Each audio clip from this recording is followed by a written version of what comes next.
Welcome to ClearGrit. Here we explain why your mind does what it does and how to make it work for you.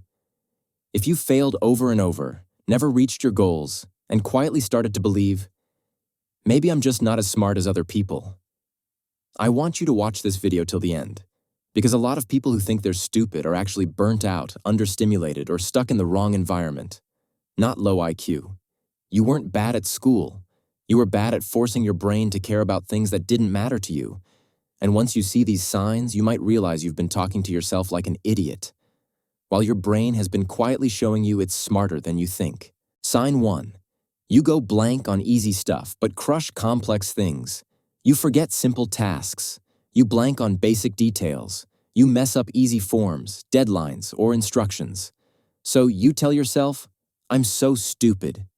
But notice this. Give you a big mess, a crisis at work, a complicated problem, a bunch of chaos.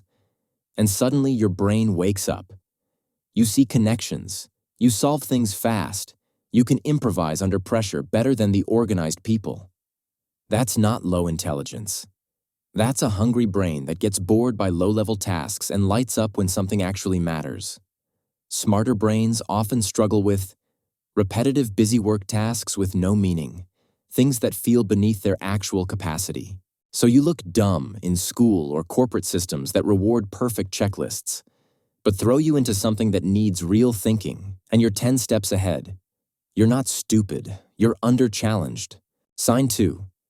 You learn fast when you actually care. School might have convinced you you're slow. You got average grades, maybe worse.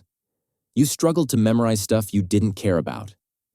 But notice what happens when you're obsessed with a topic, you find a YouTube rabbit hole, or you want to solve a real problem in your own life. Suddenly, you're binge-watching long videos, picking up concepts, quickly explaining things to other people like you've studied them for years. You don't have a learning problem. You have a motivation filter. Your brain doesn't fully open unless it sees a real-world use. Emotional meaning, personal relevance. That doesn't make you dumb. It makes you selective. And sometimes our systems punish that. Sign 3. You're never satisfied with simple answers. Someone says, that's just how it is, and your brain goes, yeah, but why? You don't like, because I said so. That's the rule. Just accept it. You want to know where the rule came from, who benefits from it, if it even makes sense now. That questioning can get you labeled as difficult, rebellious, or annoying. But curiosity and skepticism are core signs of intelligence. People who don't think deeply are comfortable with surface-level answers. Your discomfort with easy explanations isn't a flaw. It's your brain refusing to be lazy. Sign 4. You're painfully aware of your own flaws. You don't think you're smart, partly because you see all the ways you could be better. You notice every mistake you make. You replay what you said in a conversation and think, that was awkward. Why am I like this?